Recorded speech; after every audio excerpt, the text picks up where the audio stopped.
வணக்கம் மக்களே, welcome to வேக்யூப் academy. So இன்னைக்கு வீடியோவில் நம்ம என்ன பண்ண போகிறோம் அப்படின்னா, ஸ்லைடை பார்க்கும்போது உங்களுக்கு தெரிஞ்சிருக்கும், ஆப்டிடியூடில் ஃபார்முலா ரிவிஷன், ரைட்? ஸோ கண்டினியூஸாக எக்ஸாம்ஸ் வந்துக்கிட்டே இருக்குது. அடுத்தடுத்து நம்ம டிஎன்பிஎஸ்சியில் எக்ஸாம் வருது, ஆர்ஆர்பி எக்ஸாம் வருது, எல்லாத்துலேயுமே ஃபார்முலாஸ் அப்படிங்கிறது ரொம்ப இம்பார்ட்டண்ட்டான ரோலை ப்ளே பண்ண போகுது, ரைட்டா? ஏன்னா ஃபார்முலா தெரியலன்னா நிறைய கொஸ்டின்ஸை நம்மளால் டச்சு கூட பண்ண முடியாது. ஸோ அந்த சுச்சுவேஷனில் இப்போ குரு 4 வர சாட்டர்டே வந்து குரு 4 எக்ஸாம் இருக்குது. நெக்ஸ்ட் மந்த்ல இருந்து என்டிபிசி எக்ஸாம் இருக்குது. ஸோ இந்த ஃபார்முலா ரிவிஷன் வந்து நீங்கள் அடுத்து என்ன எக்ஸாம் எழுதினாலும் உங்களுக்கு ஹெல்ப் பண்ணுற மாதிரி இருக்கும். இது ஒரு இம்பார்ட்டண்ட்டான வீடியோ எனக்கு ஃபீல் ஆச்சு, இந்த டைமில் போடலாம் அப்படின்னு ஃபீல் ஆச்சு. அதனால நான் கரண்ட் அஃபேர்ஸ் வீடியோ ஒத்தி வச்சுட்டு இந்த வீடியோ போகிறேன். இதுக்கடுத்து அகைன் ரெகுலர் வீடியோஸ் வந்து நமக்கு வரும், ஓகேவா? ஸோ இது வந்து வீடியோ சீரிஸ் நம்பர் 1. இதில் வந்து நம்ம 4 டாபிக் மட்டும் தான் பார்க்க போகிறோம். Algebra, ABGP, number series, simple interest, compound interest, இந்த 4 டாபிக் பார்க்க போகிறோம். நெக்ஸ்ட் வீடியோ வந்து கம்ப்ளீட்டாக நம்ம வந்து மென்சுரேஷன் அப்படின்ற ஒரு டாபிக் நீங்கள் கேள்விப்பட்டிருப்பீங்க இல்லையா, அளவீட்டியல். ஸோ அந்த மென்சுரேஷனுக்கான டாப்பிக்காக இருக்க போகுது. அளவீட்டியலில் 2D அண்ட் 3Dக்கான ஃபார்முலா ரிவிஷன் மாதிரி இருக்க போகுது, ஓகேவா? இப்போ இந்த வீடியோவில் நான் அந்த ஃபார்முலா சொல்கிறது மட்டும் இல்லாமல் இந்த ஃபார்முலாஸில் வந்து எப்படி அப்ளை பண்ணலாம் அப்படிங்கிறதையும் சேர்த்து தான் சொல்ல போகிறேன். ஸோ ஃபார்முலாஸை நீங்கள் நோட் பண்ணி வச்சுக்கோங்க. உங்களுக்கு ஆல்ரெடி தெரியும்னா ஒரு குவிக் ரிவிஷனுக்கு இந்த வீடியோவை நீங்கள் யூஸ் பண்ணிக்கங்க, ஓகேவா? அதே மாதிரி இப்போ ஏபிஜிபியில் ஃபார்முலா படிக்கணும், இந்த ஃபார்முலா எங்கே அப்ளை பண்ணணும், எப்படி அப்ளை பண்ணணுங்கிறத மட்டும் ஓரளவுக்கு நான் சொல்லிடுறேன். நீங்கள் அதை பேஸ் பண்ணி சம் வந்துச்சுன்னா சால்வ் பண்ணுங்க, ரைட்? எனக்கு தெரிஞ்சு நான் ரொம்ப இம்பார்ட்டன்டான ஃபார்முலாஸ் மட்டும் தான் சொல்ல போகிறேன், எல்லாத்தையும் சொல்ல போகிறது இல்லை, எக்ஸாம் பாயிண்ட் ஆஃப் வியூவில் மட்டும் தான், ஓகேவா? So starting with arithmetic progression, geometric progression, AP and GP, right? GP. So first arithmetic ப்ராக்ரஷன்னா என்ன? அரித்மெட்டிக் ப்ராக்ரஷன் கூட்டுத்தொடர் தமிழ்ல, ரைட்? ஸோ கூட்டுத்தொடர்னா என்ன, அதுக்கு ஃபார்முலாஸ் வந்து நமக்கு என்னென்ன இருக்க போகுது அப்படிங்கிறத ஃபர்ஸ்ட் தெரிஞ்சுக்குவோம். So what is mean by arithmetic progression? ஒரு சீரீஸ்ல டிஃபரன்ஸ் வந்து சேமாவே இருந்துகிட்டே இருந்துச்சு. இப்போ ஃபார் எக்ஸாம்பிளுக்கு 2, 4, 6, 8, 10, இப்போ இந்த மாதிரி ஒரு சீரீஸ் இருக்குன்னா இந்த சீரீஸுக்கு உண்டான டிஃபரன்ஸ் வந்து சேமாவே இருந்துச்சுன்னா அதை நான் என்ன சொல்லுவேன்? அரித்மெட்டிக் ப்ராக்ரஷன் சொல்லுவேன். அப்போ அப்படி ஒரு சீரீஸ் நீங்க பாக்குறீங்க, அல்லது உங்க கணக்குல அரித்மெட்டிக் ப்ராக்ரஷன் சொல்லிட்டாங்க அப்படின்னா உங்களுக்கு தெரிய வேண்டிய ஃபார்முலாஸ் என்னென்ன அப்படின்னா, ஃபர்ஸ்ட் வந்து nth டேர்ம் ஆஃப் ஏபி, ஒரு கூட்டுத்தொடரின் எண்ணாவது உறுப்பு கண்டுபிடிக்கிறது. எண்ணாவது உறுப்பு கண்டுபிடித்தல். எண்ணாவது உறுப்புனா என்ன சார் அப்படின்னா, இப்படி ஒரு ஏபி சீரீஸை கொடுத்துட்டு 25வது உறுப்பை காண்க, 25th டேர்ம் என்ன அப்படின்னு கேட்கறாங்க, அல்லது 100th டேர்ம் 100வது உறுப்பை காண்க அப்படின்னு ஒரு பர்டிகுலர் டேர்மை கேட்டாங்க அப்படின்னா, ரைட்? ஒரு டேர்மை கண்டுபிடின்னு கேட்டாங்கன்னா நீங்க யூஸ் பண்ண வேண்டிய formula Tn equal to A plus n minus 1 into T. இதான் formula, A plus n minus 1 into T. Tn அப்படின்னா எண்ணாவது உறுப்பு, nth டேர்ம் அப்படின்னு பொருள். ஏனா என்ன? A is nothing but first term. First டேர்ம்னா முதல் உறுப்பு. தமிழ்ல முதல் உறுப்புனா என்ன? இங்க ஃபர்ஸ்ட் என்ன நம்பர் இருக்கோ அதுதான் முதல் உறுப்பு. என்னன்னா என்ன? நம்பர் ஆஃப் டேர்ம்ஸ், எத்தனை உறுப்புகள் இருக்கு. அதாவது எப்படின்னா, இப்ப 100வது உறுப்பு கேட்கறாங்கன்னா என்னோட வேல்யூ 100, 25வது உறுப்பு கேட்கறாங்கன்னா என்னோட வேல்யூ 25. டினா என்ன? D is nothing but difference, ரெண்டு எண்களுக்கு உண்டான வித்தியாசம். இப்ப இந்த 2 நம்பருக்கு என்ன வித்தியாசம் இருக்கு, இந்த 2 நம்பருக்கு என்ன வித்தியாசம் இருக்கு, இந்த வித்தியாசம் சேமா இருக்கு, இந்த 2 தான் டிஃபரன்ஸ். புரிஞ்சுச்சா? இப்போ எக்ஸாம்பிளுக்கு நான் ஒரு நம்பர் சீரீஸ் எழுதுறேன், ரைட்டா? இப்போ 10, 15, 20, 25 இந்த டேர்மினுடைய 10வது உறுப்பை கண்டுபிடிங்கன்னு நான் கேட்கிறேன். 10th டேர்ம் என்னன்னு கேட்கிறேன், ரைட்? எப்படி ஆன்சர் பண்ணுவீங்க? இப்போ இந்த 10 இருக்கு இல்லையா, இதுதான் என்னது? ஏவோட வேல்யூ. இப்போ இந்த 2 எண்களுக்கு உண்டான வித்தியாசம் என்ன இருக்கு? 5, இது டியோட வேல்யூ, ரைட்? எனக்கு கேட்க போற 10th டேர்ம் இது என்னோட வேல்யூ. இது எல்லாத்தையும் இந்த ஃபார்முலால நான் சப்ஸ்டிட்யூட் பண்ணேன்னா எனக்கு என்ன கிடைச்சிரும்? 10th டேர்ம் என்னன்னு கிடைச்சிரும். சொன்னது புரியுதா? அப்போ ஃபர்ஸ்ட் ஃபார்முலா என்ன? Tn equal to A plus n minus 1 into D. இது எண்ணாவது உறுப்பு கண்டுபிடிக்கிறதுக்கான ஃபார்முலா, ஓகேவா? ஸோ அடுத்து நம்பர் ஆஃப் டேர்ம்ஸ். அடுத்து என்ன? நம்பர் ஆஃப் டேர்ம்ஸ், மொத்த உறுப்புகளின் எண்ணிக்கை கண்டுபிடிக்கிறதுக்கான formula.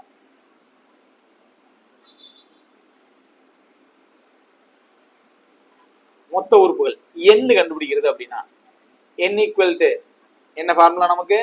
L minus A by D plus 1. L minus A by D plus 1. இது என்ன ஃபார்முலா? n கண்டுபிடிக்கிறது. மொத்த உறுப்புகள் எத்தனைன்னு கேட்டாங்கன்னா அதுக்கான ஃபார்முலா. ஸோ L அப்படின்னா லாஸ்ட் டேர்ம், கடைசி உறுப்பு, ஓகேவா? A அப்படின்னா ஆல்ரெடி சொல்லிட்டேன் முதல் உறுப்பு, டி அப்படின்னா டிஃபரன்ஸ் பிளஸ் 1 போட்டுக்கோங்க. இதுதான் நம்பர் ஆஃப் டர்ம்ஸ், மொத்த உறுப்புகளின் எண்ணிக்கை. ஒரு ஏபி சீரியஸ்ல இருக்கக்கூடிய மொத்த உறுப்புகளின் எண்ணிக்கை. ஓகேவா? ரைட். அடுத்து சம் ஆஃப் ஏபி, கூடுதல் கண்டுபிடிக்கிறது. ஒரு கூட்டுத்தொடரினுடைய கூடுதல். ரெண்டு ஃபார்முலா இருக்கு. முதல் formula Sn equal to n/2 a plus l. முதல் உறுப்பும் கடைசி உறுப்பும் தெரிஞ்சிச்சு அப்படின்னா n/2 a plus l நீங்க யூஸ் பண்ணிக்கலாம். ரைட்டா?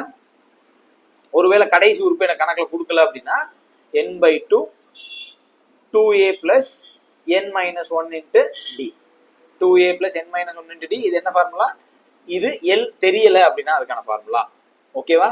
So Sn equal to n/2 a plus l ஒரு ஃபார்முலா இருக்கு. இது லாஸ்ட் டேர்ம் தெரிஞ்சிச்சுன்னா யூஸ் பண்ணிக்கலாம். லாஸ்ட் டேர்ம் தெரியலன்னா இந்த ஃபார்முலா யூஸ் பண்ணிக்கலாம். n/2 2a plus n minus 1 into d. சொல்றது புரியுதா? ரைட். இப்போ இந்த ஏபிக்கு நீங்க இந்த 4 ஃபார்முலா தெரிஞ்சுக்கிட்டா போதும். tn nth டேர்ம் கேட்டாங்கன்னா இந்த formula tn equal to a plus n minus 1 into d. அடுத்து n equal to l minus a by d plus 1. தென் Snக்கு ரெண்டு ஃபார்முலா. ஓகேவா? ரைட். இதுக்கப்புறம் ஒரே ஒரு ப்ராப்பர்ட்டி மட்டும் நீங்க நோட் பண்ணிக்கோங்க. ஸோ என்ன ப்ராப்பர்ட்டி? ஒரே ஒரு பண்பு. என்ன பண்பு அப்படின்னா ஒரு கூட்டுத்தொடரோட, ஓகேவா, ஒரு கூட்டுத்தொடரோட பொதுவாக ஒரு எண்ணை, சரியா, பொதுவாக ஏதோ ஒரு எண்ணை நீங்க கூட்டவோ கழிக்கவோ பெருக்கவோ வகுக்கவோ செஞ்சீங்கன்னா, ரைட்டா, பொதுவாக ஒரு எண்ணை கூட்டவோ கழிக்கவோ பெருக்கவோ, இந்த 4 ப்ராசஸ்ல எந்த ப்ராசஸ் செஞ்சாலும் ஏபி ரிமைன்ஸ் ஏபி. கூட்டுத்தொடராகவே தான் இருக்கும். ரொம்ப முக்கியமான ஒரு ப்ராப்பர்ட்டி. ஓகேவா? கூட்டுத்தொடர் என்னவா இருக்கும்? கூட்டுத்தொடரா தான் இருக்கும். அதாவது என்ன அர்த்தம் இதுக்கு அப்படின்னா, இப்ப நான் ஒரு கூட்டுத்தொடர் எழுதுறேன். 2 4 6 8 10. இதுக்கு பொது வித்தியாசம் 2 இருக்கு. ஓகேவா? ரைட். அப்ப இது ஒரு கூட்டுத்தொடர். இப்ப இந்த கூட்டுத்தொடரோட நான் 1 கூட்டினேன் அப்படின்னா அந்த தொடர் என்னவா மாறும்? 3 5 7 9 11. இப்பயும் இது கூட்டுத்தொடரா தான் இருக்கும். ஏன்னா டிஃபரன்ஸ் பாருங்க, சேமா தான் இருக்கும். இப்ப இதுல இருந்து 1 கழிச்சாலும் 1, அதாவது 2ஆல பெருக்குனாலும் 2ஆல வகுத்தாலும் என்ன செஞ்சாலும் கூட்டுத்தொடராவே தான் இருக்கும். இது ரொம்ப முக்கியமான ப்ராப்பர்ட்டி, ஞாபகத்துல வச்சுக்கோங்க. ஒரு கூட்டுத்தொடரோட பொதுவா ஒரு என்ன கூட்டவோ கழிக்கவோ பெருக்கவோ வகுக்கவோ செஞ்சா கூட்டுத்தொடராவே தான் இருக்கும். AP remains AP. ரைட். ஞாபகத்துல வச்சுக்கலாமா? இப்ப 4 ஃபார்முலா சொல்லியிருக்கேன் ஏபிக்கு. ஓகேவா? அடுத்து geometric progression, GP, geometric progression, பெருக்குத்தொடர்.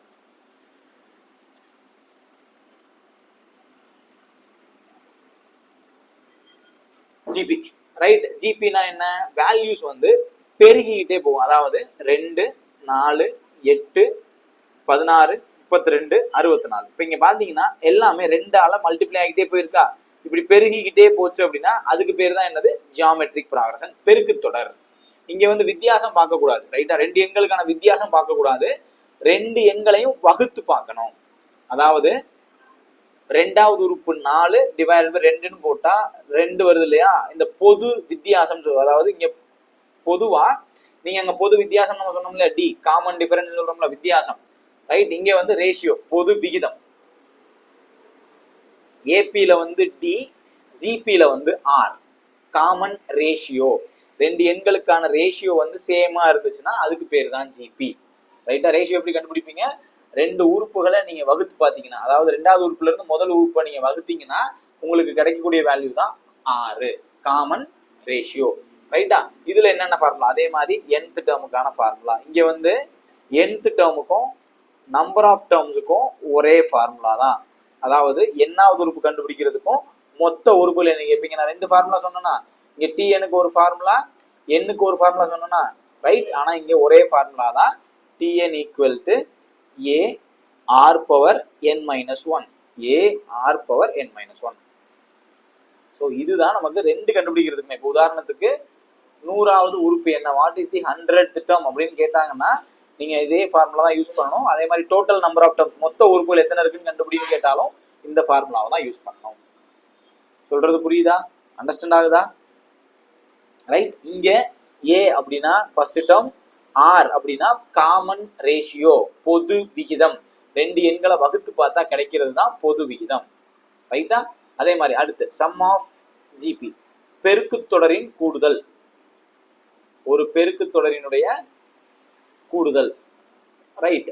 பெருக்கு தொடரின் கூடுதல் Sn equal to right A r power n minus 1 divided by r minus 1. இது ஒரு ஃபார்முலா. இந்த ஃபார்முலா எப்போ யூஸ் பண்ணணும் அப்படின்னா, இப்போ இந்த ஃபார்முலா எப்போ நீங்கள் யூஸ் பண்ணணும்னா ஆரோட வேல்யூ 1 விட பெருசா இருந்துச்சுன்னா ரைட், அதாவது ஆடினுடைய மதிப்பு 2 3 4 இப்படி 1 விட பெருசா இருந்துச்சுன்னா நீங்க இந்த ஃபார்முலா யூஸ் பண்ணணும்.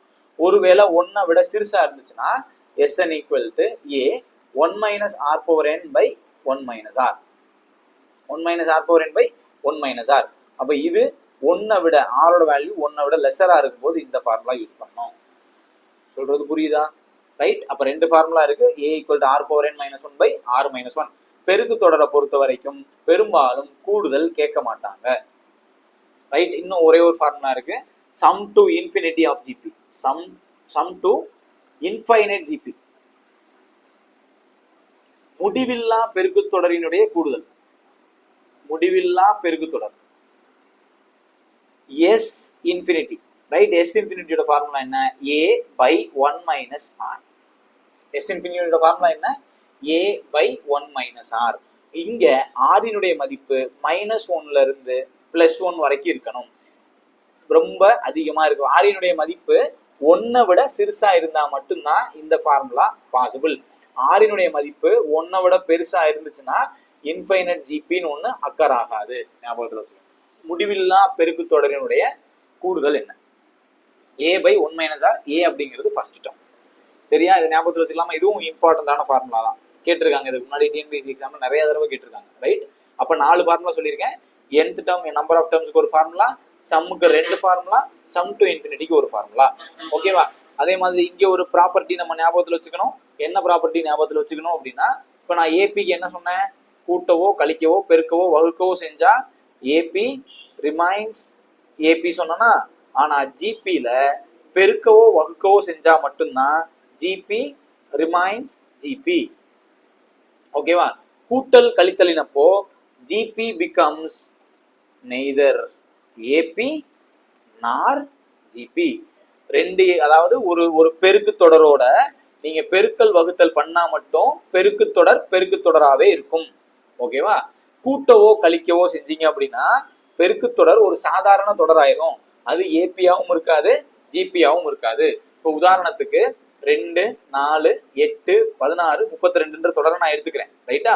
இப்ப இதோட நான் பொதுவா 1 கூட்டினேன் அப்படின்னா இந்த தொடர் என்ன ஆகும்? 3 5 9 17 33 ஆகும். அதுக்கு 2க்கு ரேஷியோ எடுத்தீங்கன்னா 5/3 9/4 சேமா வராது. அதே மாதிரி டிஃபரன்ஸ் எடுத்தாலும் சேமா வராது. அதனால இது ஜிபியா இருக்கும்போது நீங்க கூட்டவோ கழிக்கவோ செஞ்சீங்கன்னா ஜிபி ஒரு நார்மல் சீரியஸா ஆகிவிடும். ரைட்டா? ஆனால் பெருக்கல் வகுத்தல் பண்ணா என்ன ஆகும்? ஜிபியாவே இருக்கும். இதை ஞாபகத்துல வச்சுக்கலாமா? ரைட். இப்ப ஏபி ஜிபிக்கானது முடிஞ்சு போச்சு. ரைட். ஞாபகத்துல வச்சுக்கோங்க. நான் அப்ளிகேஷனோட சேர்த்து தான் சொல்லியிருக்கேன். ரைட்டா? அடுத்து நம்பர் சீரிஸ், ரொம்ப முக்கியமானது எக்ஸாம் பாயிண்ட் ஆஃப் வியூல.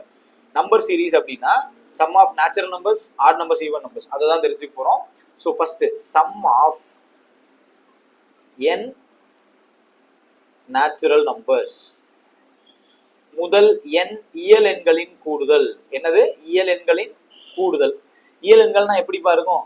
1 + 2 + 3 + 4 இப்படியே n வரைக்கும் போச்சு அப்படின்னா ரைட். இதுக்கு என்ன formula? n × n + 1/2. n × n + 1/2. ஓகேவா? அடுத்து sum of n odd numbers. நான் இதை எப்படி அப்ளை பண்ணணும் இப்போ சொல்லி தரேன். Formula first எழுதிக்கங்க. n ஒற்றை எண்களின் கூடுதல். ஒற்றை எண்கள்னா எப்படி இருக்கும்? 1 3 5 7 இப்படியே n வரைக்கும் போச்சுன்னா ஃபார்முலா n². ஓகேவா? அடுத்து sum of n even numbers. Even நம்பர்ஸ்னா இரட்டைப்படை எண்கள்.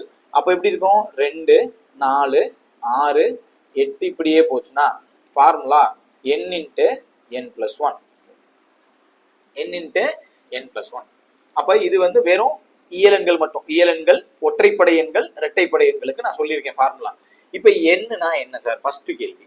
ரைட். இப்ப 1 2 3 இப்படியே நான் வந்து 100 வரைக்கும் எழுதிட்டேன். 100 வரைக்கும் எழுதிட்டேன். அப்ப இந்த கடைசியில இருக்குல்ல 100, அதாவது எண்ணுங்கிறது என்னன்னா மொத்தமா எத்தனை எண்கள் இருக்கு, மொத்த எண்கள், டோட்டல் நம்பர் ஆஃப் டேர்ம்ஸ். இப்போ 1ல இருந்து நான் 100 வரைக்கும் இருந்தா இதுல எத்தனை நம்பர்ஸ் இருக்கும், 100 நம்பர் இருக்கும். அப்ப இயல் எண்களா இருக்கும்போது கடைசியில என்ன எண் இருக்கோ அதுதான் என்னோட வேல்யூ. புரிஞ்சுதா? இப்போ 1ல இருந்து நீங்க 100 வரைக்கும் எழுதுறீங்க அப்படின்னா அதுல 100 நம்பர் இருக்கும். 1ல இருந்து 50 வரைக்கும் எழுதுறீங்கன்னா 50 நம்பர் இருக்கும். அப்ப இயல் எண்களா இருக்கும்போது நீங்க கடைசி நம்பர் தூக்கி டைரக்டா என்ன எழுதிடலாம், எண்ணுன்னு எழுதிடலாம். ஒருவேளை நான் ஒற்றை எண் எழுதுறேன், 1 + 3 5 இப்படியே எழுதிக்கிட்டே போய் நான் வந்து எது வரைக்கும் எழுதுறேன், 25 வரைக்கும் எழுதுறேன். இப்ப நான் ஃபார்முலா என்ன சொல்லியிருக்கேன், n ஸ்கொயர்னு சொல்லியிருக்கேன். என்னன்னா என்ன, மொத்த எண்கள். இப்ப நல்லா புரிஞ்சுக்கணும். 1 3 5ல இருந்து நீங்க எனக்கு இப்ப சின்னதா வச்சுக்கிறேன், உங்களுக்கு புரியணுன்றதுக்காக நான் சின்ன நம்பர் எடுத்துக்கிறேன். நான் இங்க வந்து 9ன்னு வச்சுக்கிறேன், ஏன்னா அப்பதான் கொஞ்சம் புரியும். 9. இப்ப இந்த இடத்துல ஆன்சர் வந்து நான் 9 ஸ்கொயர்னு எழுதுனா தப்பு. ஏன் அப்படின்னா இங்க நான் வரிசையை எழுதல, 2 விட்டுட்டு 3 எழுதியிருக்கேன், 4 விட்டுட்டு 5 எழுதிருக்கேன். அப்ப விட்டு விட்டு எழுதியிருக்கேன்னா அப்ப நான் எப்படி யோசிக்கணும்னா லாஸ்ட் நம்பர்ல பாதி. என்னது, லாஸ்ட் நம்பர்ல பாதி. இப்போ 9ல பாதி 4.5 சார் வரும், அதை ரவுண்ட் அப் பண்ணி 5ன்னு எடுத்துக்கேன். இப்படி எழுதி பாருங்க, 1 3 5 7 9 எத்தனை நம்பர் இருக்கு, 5 நம்பர் தான் இருக்கும். அப்ப லாஸ்ட் நம்பர்ல பாதி எடுத்துட்டு ரவுண்ட் பண்ணிக்கங்க, அதாவது அதுக்கு அடுத்த நம்பரை எழுதிக்கங்க. அப்ப 5ன்னு வருதா, 5 ஸ்கொயர் 25 தான் இதோட ஆன்சர். நான் சொன்னது உங்களுக்கு புரியுதா? ரைட். அப்ப இயல் எண்களா இருந்துச்சுன்னா கடைசி நம்பரை அப்படியே நீங்க எடுத்துக்கலாம். ஒற்றைப்படை எண்களாவோ இரட்டைப்படை எண்களாவோ இருந்தா கடைசி நம்பர்ல பாதியை எடுத்துக்கிட்டா போதும். இப்போ உதாரணத்துக்கு 2 4 இப்படியே நான் 10 வரைக்கும் எழுதுறேன்னு நான் சொன்னேன் அப்படின்னா இதுக்கு ஆன்சரா நீங்க 10 × 10 + 1ன்னு எழுதிடக்கூடாது, இது தப்பு. கடைசி நம்பர்ல பாதியை தான் எடுக்கணும். அப்ப 5 நம்பர் தான் இருக்கும். அப்ப இங்க நீங்க 5 × 5 + 1 தான் போடணும்.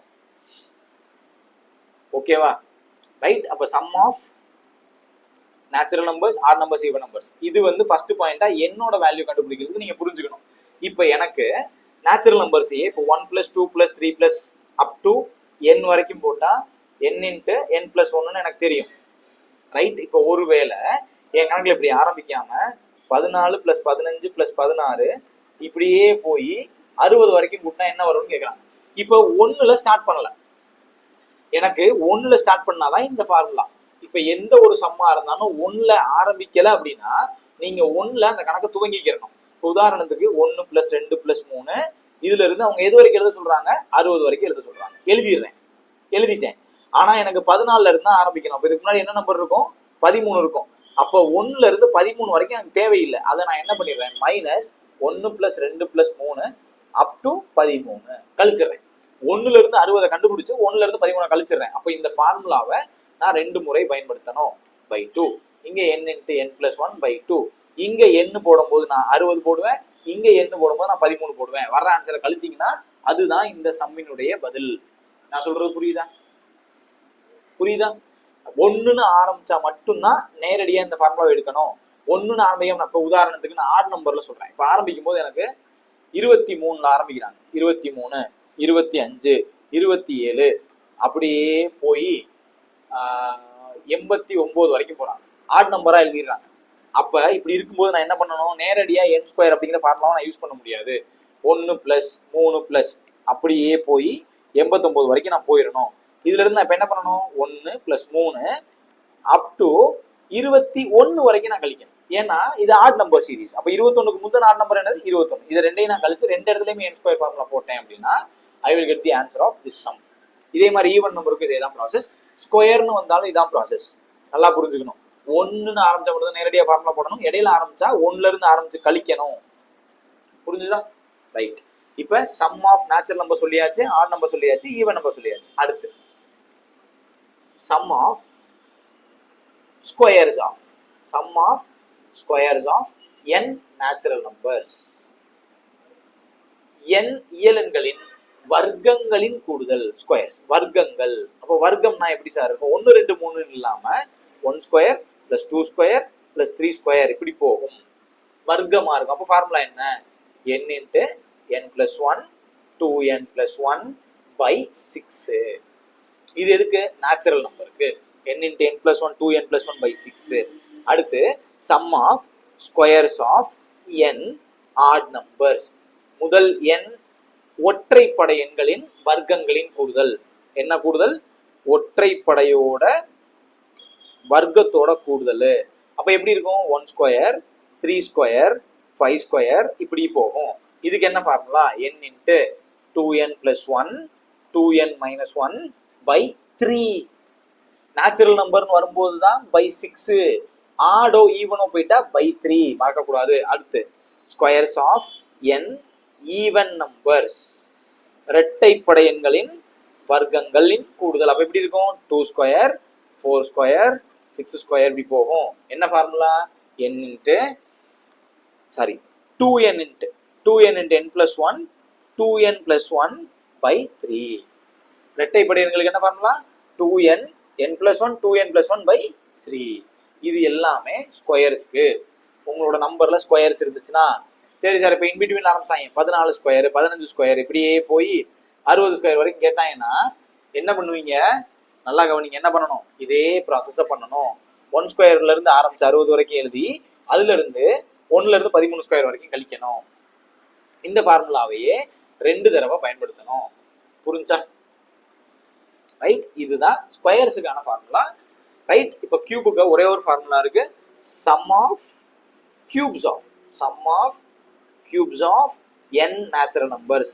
n நேச்சுரல் நம்பர்ஸுக்கான கியூப்ஸோட ஃபார்முலா n இயல் எண்களின் கணங்களின் கூடுதல். கணங்கள்னா எப்படி இருக்கும்? 1 கியூப் 2 கியூப் 3 கியூப் கணமா இருக்கும். அப்போ இதுல இருந்து n நம்பர்ஸ்க்கு எழுதுனா n இன்ட்டு n + 1 by 2. இது எங்கேயோ பார்த்த மாதிரி இருக்கே சார்.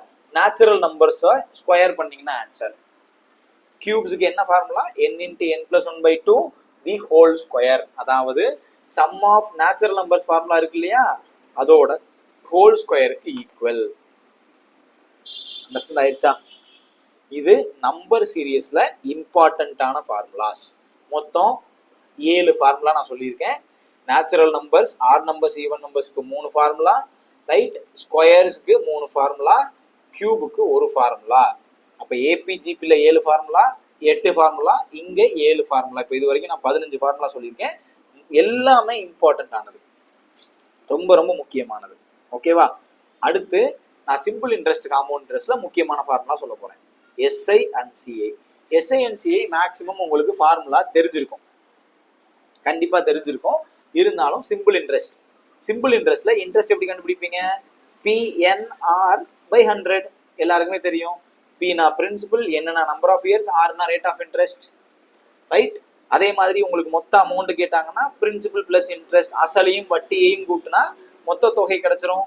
அசல் வட்டி என்ன கிடைக்கும்? மொத்த தொகை கிடைக்கும். எல்லாருக்கும் தெரியும் இந்த ஃபார்முலா. அதே மாதிரி காம்பவுண்ட் இன்ட்ரெஸ்ட் ஃபார்முலா மேக்ஸிமம் உங்களுக்கு தெரிஞ்சிருக்கும். உதாரணத்துக்கு நான் எழுதுறேன், அமௌண்ட் தான் கண்டுபிடிக்கிற மாதிரி இருக்கும். P into 1 + R by 100 whole power n. இது எதுக்கு? காம்பவுண்டட் ஆனுவலி, ஆண்டுக்கு ஒரு முறை வட்டி கணக்கிடப்பட்டா இந்த formula. A = P into 1 + R by 2 by 100 whole power 2n. Compounded half yearly, அரை ஆண்டுக்கு ஒரு முறை வட்டி கணக்கிடப்பட்டா R by 2 போட்டுக்கிறணும், என்னோட 2 பிரிக்கிறணும். அடுத்த amount = P into 1 + R by 4 by 100 whole power 4n. Compounded quarterly, காலாண்டுக்கு ஒரு முறை வட்டி கணக்கிடப்பட்டா இந்த அமௌண்ட் ஃபார்முலாவை யூஸ் பண்ணிக்கிறணும். சொல்றது புரியுதா? R by 100 whole power n, வெறும் R பவர் n இருந்ததுன்னா அது ஆனுவலி. R by 2 போட்டீங்கன்னா, ஏன்னா ஹாஃப் இயர்னா என்ன அர்த்தம்? ஆண்டுக்கு 2 தடவை, ரைட்டா? அதாவது 12ன்னு வந்தா ஒரு வருஷம், அதுல பாதி அப்படிங்கிறதுனால டிவைட் பை 2 போட்டா ஹாஃப் இயர் ஆயிரும். ஓகேவா? இதே 12ல டிவைட் பை 4 போட்டா அது குவார்டர் ஆயிரும், காலாண்டாயிரும். அதனால இங்கே வந்து by 2 போட்டிருக்கோம், இங்க by 4 போட்டிருக்கோம். இந்த ஃபார்முலா மோஸ்ட்லி உங்களுக்கு தெரிஞ்சிருக்கும், ரைட்டா? இப்ப நான் சொல்ல போறது என்ன அப்படின்னா, difference between simple interest and compound interest. தனி வட்டிக்கும் கூட்டு வட்டிக்குமான வித்தியாசம். என்னது? தனி வட்டிக்கும் கூட்டு வட்டிக்குமான வித்தியாசம் ஃபார் 2 இயர்ஸ். 2 ஆண்டுகள் உங்க கணக்குல கொடுத்திருந்தா என்ன ஃபார்முலா? ரைட், 2 ஆண்டுகள் உங்க கணக்குல கொடுத்திருந்தா the formula is difference D = P into R by 100 whole square. இது என்னது? தனி வட்டிக்கும் கூட்டு வட்டிக்குமான வித்தியாசம் 2 ஆண்டுகளுக்கு கண்டுபிடிக்க சொன்னாங்கன்னா இந்த ஃபார்முலால நேரடியா போட்டீங்கன்னா Pங்கிறது அசல், Rங்கிறது வட்டி வீதம். இப்ப உதாரணத்துக்கு 10,000 ரூபாய் அசலுக்கு 2 ஆண்டுகளுக்கு, ரைட், 2 ஆண்டுகளுக்கு 10% வட்டி வீதத்தில் தனி வட்டிக்கும் கூட்டு வட்டிக்குமான வித்தியாசத்தை காண்கன்னு கேள்வி கேட்கிறான். ரைட், 10,000 ரூபா அசல் 2 வருஷம் 10% வட்டி விதத்துல தனி வட்டிக்கும் கூட்டு வட்டிக்கும் வித்தியாசத்தை கண்டுபிடிக்கணும் அப்படின்னா இதுல எடுத்து அப்படியே போட வேண்டியதான். 10,000 அசல், ரேட் ஆஃப் இன்ட்ரெஸ்ட் 10/100, ஸ்கொயர் இருக்கிறதுனால 10/100, 0 நான் அடிக்கிறேன். இதெல்லாம் கேன்சல். அப்போ 100ன்னு எனக்கு ஆன்சர். அப்போ 100 தான் எனக்கு தனி வட்டிக்கும் கூட்டு வட்டிக்குமான வித்தியாசம். சொல்றது புரியுதா? ரைட். இது எத்தனை வருஷத்துக்கு? 2 ஆண்டுகளுக்கு. ஒருவேளை என் கணக்குல 3 வருஷம்னு கொடுக்குறாங்க அப்படின்னா 3 வருஷம்னு கொடுத்தாங்கன்னா டிஃபரன்ஸ் ஈக்குவல் டு இதுல எழுதிருக்கிறது அப்படியே எழுதுங்க. P into R/100 whole square. இதோட ஒரு டேர்ம் சேர்க்க போறோம் 3 + R/100. அல்லது இன்னும் உங்களுக்கு குழப்பற மாதிரி இருந்ததுன்னா இப்படி மாத்திக்கங்க. அதை 3 + R/100 எழுதாம 300 + R/100 இப்படி எழுதிக்க. உங்களுக்கு குழப்பமே வராது. 300 + R/100. இது தனி வட்டிக்கும் கூட்டு வட்டிக்குமான வித்தியாசம் 3 ஆண்டுகளுக்கு கேட்டாங்கன்னா, இப்ப இதே கேள்வியில 3 ஆண்டுகளுக்கு கண்டுபிடிங்க, 3 இயர்ஸ் கண்டுபிடிங்கன்னாங்கன்னா இந்த ஃபார்முலா போட்டுருங்க. இதை சொல்றதுக்காக தான் நான் இந்த சிம்பிள் இன்ட்ரெஸ்ட் காம்பவுண்ட் இன்ட்ரெஸ்டை எடுத்தேன். ஓகேவா? Difference between 2 years and 3 years ரொம்ப ரொம்ப முக்கியமான ஃபார்முலா. நிறைய தடவை டிஎன்பிசி பரீட்சையில வந்திருக்கு. ஓகேவா? ரைட். அடுத்து அல்ஜீப்ரா. அடுத்து என்ன எழுத போறோம்? அல்ஜீப்ரா எழுத போறோம். ஓகேவா? ஃபைனலா நான் எல்லாத்தையும் குமுலேட் பண்ணி ஒரே ஸ்லைட்ல எழுதிடுறேன். ஓகேவா? இப்போதைக்கு இதெல்லாம் வரிசை எழுதிக்கிட்டே வந்திருப்பீங்க. நான் ஒரு தடவை ரீகாலும் பண்ணுவேன் கண்டிப்பா. ரைட். அடுத்து நம்ம என்ன எழுத போறோம்? அல்ஜீப்ரா. இயற்கணிதத்துல நமக்கு சிம்பிளிஃபிகேஷன்ல வரும் அல்ஜீப்ரா. அது ரிலேட்டடான ஃபார்முலாஸ் எல்லாம் இப்போ நம்ம எழுத போறோம். ஓகேவா? எழுதுவோமா? முதல்ல ஸ்கொயரை பேஸ் பண்ண ஃபார்முலாஸ். ஃபர்ஸ்ட் இப்போ நான் சொல்ல போறதெல்லாம் உங்களுக்கு ஓரளவுக்கு தெரிஞ்சிருக்கும். ரைட்டா? ஸ்கொயரை பேஸ் பண்ண ஃபார்முலாஸ். உதாரணத்துக்கு இப்போ a + b the whole square. இந்த மாதிரி ஸ்கொயரை பேஸ் பண்ணி வரக்கூடிய ஃபார்முலாஸை ஃபர்ஸ்ட் தெரிஞ்சுக்கிறோம். அடுத்து கியூபை பேஸ் பண்ணி வர ஃபார்முலாஸை எழுதுவோம். a + b the whole square என்ன ஃபார்முலா? உங்க எல்லாரும் தெரியும்ல. a² + b² + 2ab. இது எது? a - b ஹோல் ஸ்கொயரா இருந்துச்சுன்னா a² + b² - 2ab. இது ரெண்டுமே ரொம்ப பேசிக்கான அதே நேரத்துல இம்பார்ட்டன்டான ஃபார்முலாஸ். ஓகேவா? ஃபர்ஸ்ட் ரெண்டு பேசிக் formulas a² + b² + 2ab. Right. இதுல என்ன பண்ணலாம்? இது ரெண்டையும் வச்சுக்கிட்டு என்ன பண்ணலாம்னா, என் கணக்குல a + b யோட மதிப்பு கொடுத்துருப்பாங்க. a + b 10, a² + b² வந்து 30, ab கண்டுபிடி அப்படிம்பாங்க. ரொம்ப சிம்பிள். அப்படியே எடுத்து ஃபார்முலா எடுத்து சப்ஸ்டியூட் பண்ணா முடிஞ்சு போச்சு. ஓகேவா? இது ரொம்ப பேசிக்கானது. அடுத்து இந்த ரெண்டையுமே நான் கூட்டுனா என்ன கிடைக்கும்? ஃபார்முலா எழுத போறேன். a + b தி ஹோல் ஸ்கொயரையும் a - b தி ஹோல் ஸ்கொயரையும் கூட்டுனா என்ன கிடைக்கும்? இப்போ நான் ரெண்டையுமே கூட்டுறேன். அப்ப என்ன கவனிச்சீங்கன்னா, அதாவது இந்த 2ab-யும் இந்த -2ab என்ன ஆயிரும்? எனக்கு கேன்சல் ஆயிரும். அப்ப என்ன ஃபார்முலா வரும் எனக்கு? 2 டைம்ஸ் ஆஃப் a² + b². அதாவது இங்க 2 இருக்கு இல்லையா? இது ரெண்டுமே கூட்டியிருக்கேன். அதனால கூட்டுனால 2 வந்திருக்கு. ஓகே. இப்போ இதே இது a + b தி ஹோல் ஸ்கொயரையும் a - b தி ஹோல் ஸ்கொயரையும் நான் கழிக்கிறேன் அப்படின்னா, நான் வந்து ரெண்டையுமே என்ன பண்ண போறேன்? இப்போ மைனஸ் பண்ண போறேன். மைனஸ் பண்ணா இது -a² ஆகும், இது -b² ஆகும், +2ab ஆயிருக்கும். அப்ப இந்த டேர்ம்ஸ் எனக்கு கேன்சல் ஆயிருக்கும். கேன்சல் ஆனா இங்க ஒரு 2ab, இங்க ஒரு 2ab. அப்ப எனக்கு என்ன ஃபார்முலா வந்திருக்கும்? 4 டைம்ஸ் ஆஃப் abன்னு வந்திருக்கும். நான் சொன்னது உங்களுக்கு புரியுதா? இதுல இருந்து தான் இந்த ரெண்டு ஃபார்முலாவே நான் எழுதியிருக்கேன். ரெண்டையும் கூட்டும் போது 2 × a² + b² வரும். ரெண்டையும் கழிச்சோம்னா 4abன்னு வரும். ஓகேவா? அடுத்து ஸ்கொயர்ல நீங்க தெரிஞ்சுக்க வேண்டிய ஃபார்முலா a² - b². அடுத்த ஃபார்முலா என்னது? a² - b². இப்போ நல்லா ஞாபகத்தில் வச்சுக்கோங்க. உங்களோட பவர் ஈவன் நம்பரா வந்து நடுவுல மைனஸ் இருந்துச்சுன்னா, நீங்க ஃபர்ஸ்ட் என்ன பண்ணுங்க? பிளஸ்ல ஒரு டேர்ம் எழுதுங்க. a + b எழுதிருங்க. மைனஸ்ல ஒரு டேர்ம் எழுதிருங்க. a + b a - b எழுதிருங்க. எப்ப பவர் ஈவன் நம்பரா வந்து நடுவுல மைனஸ் வந்துச்சுன்னா +1 -1 எழுதிருங்க. எழுதுனதுக்கு அப்புறம் உங்க பவர்ல பாதிய எல்லா பவர்லையும் போட்டுக்கோங்க. ஏன் இப்படி நான் சொல்லி கொடுக்குறேன் அப்படின்னா, இப்போ a² - b²னா a + b a - b எல்லாருக்குமே தெரியும்.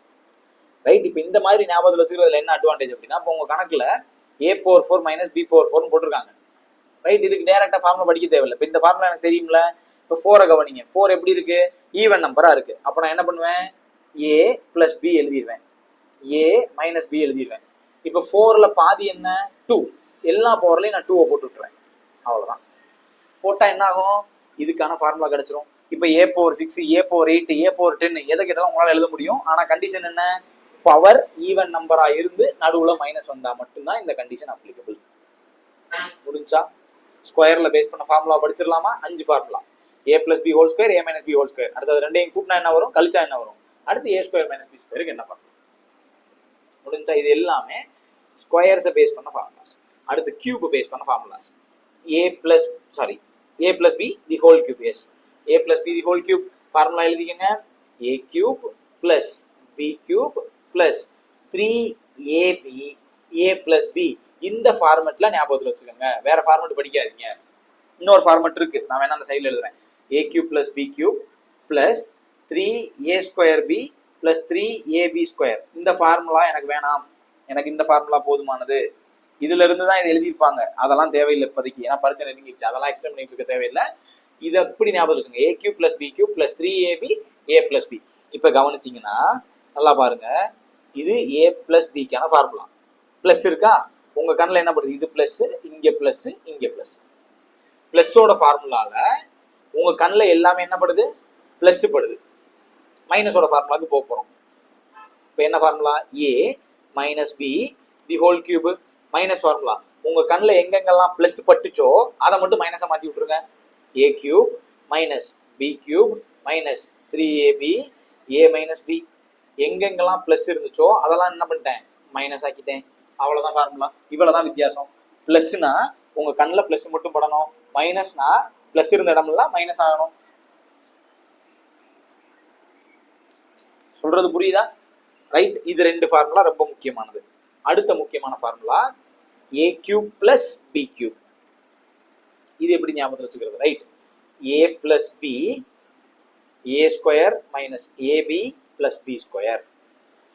நல்லா கவனிக்கணும். பிளஸுக்கான ஃபார்முலா, அதாவது a cube plus b cube. இங்க பிளஸ் வந்தா இங்க a பிளஸ் b எழுதணும், ab மைனஸ் எழுதணும். a பிளஸ் b எழுதணும், ab எதுல எழுதணும்?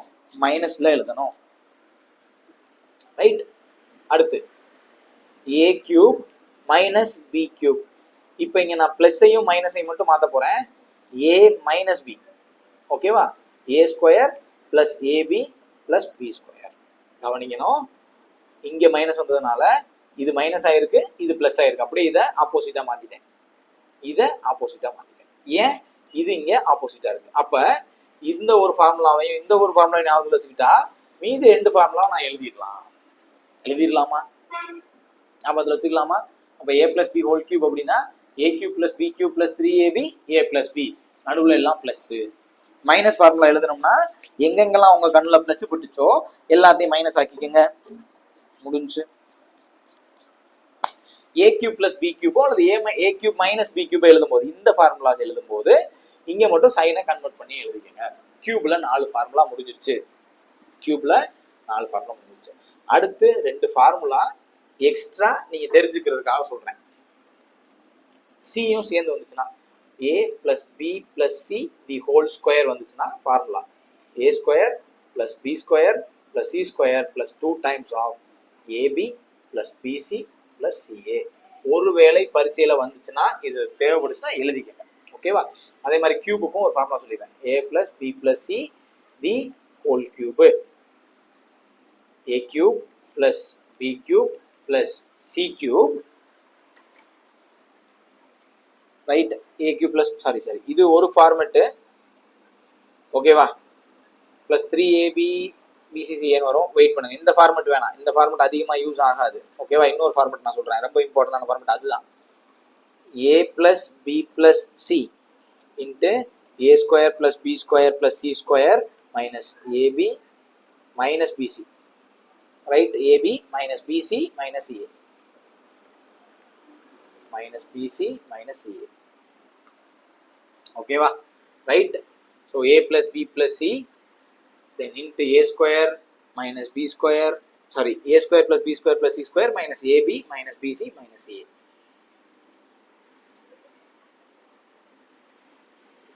Right.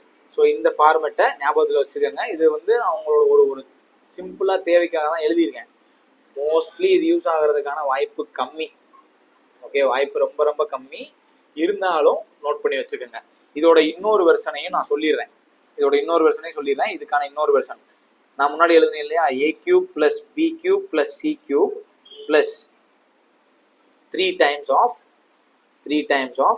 a plus b, b plus c, c plus a.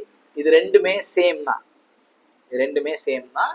ரெண்டுல உங்க பரீட்சைக்கு எது கேட்டாங்கன்னா எது மாதிரி கேட்டிருக்காங்களோ அதை பயன்படுத்திக்கங்க. ஓகேவா? Right. a plus b plus c ல ஹோல் கியூப் வந்துச்சுன்னா இந்த ரெண்டு ஃபார்முலா. ரைட்டா? மோஸ்ட்லி வர்றதுக்கு வாய்ப்பு கம்மி.